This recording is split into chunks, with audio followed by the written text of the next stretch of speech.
زه ډاکټر رحمت الله خبرې کوم، ایکس اس ام او. اوس ایز جی پی کار کوم په صدۍ کې، خپل کلینیک مې د شینواري میډیکل سنټر باندې.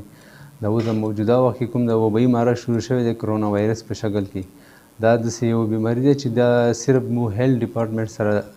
منحصره نه دی، دا ټول عوام په دې کې مبتلا دي او عوامو دپاره هم شی دا دی چې دې مرض نه خپل ځان، خپل بچي او نور خلک نه متاثر ته نه نشي. دې ته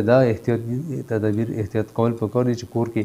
ننه اوسېږي، بهر وتو کوشش چې ډېر ضرورت ورته نه دی راوځي. او که کله بهر ضرورت وي راوځي هم که نه نو خپل کار کوم شی وي هغه وکړي، واپس خپل کور ته ځان رسوي او کور نه وتو نه مخکې هم لاسونه مسونه دې مینځي. چې بهر بازار کې کوشش کوي چې کوم ځای کې خلک ډېر جمګټه وي، ډېر خلک وي، هغه ځای کې ډېر خلکو سره ملاوټ کوي نه، او هر وخت کوشش وکړي چې ماسک یې چولي، ماسک به نه لرې کوي، او کور نه وتو بازار نه راتلو نه بعد خپل لاسونه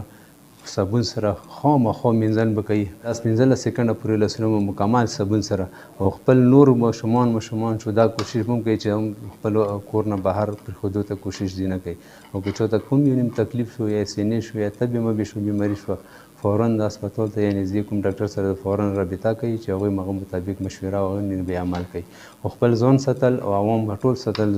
خپل د ټول یو اهمه فریضه دی، او خپل ځان دپاره دا کوم خبرې موږ دې باندې عمل کوو چې کور کې اوسېږئ، صابون استعمالوئ، سینیټایزر او ماسک دې خیال به ډېر ساتئ. بل د پولیو کوم د کیسونه نن سبا د بیمارۍ وجې نه خلکو ته د په ټایم باندې کومې د علاج نه شو د کرونا وایرس وجې نه، نو کوشش کوئ چې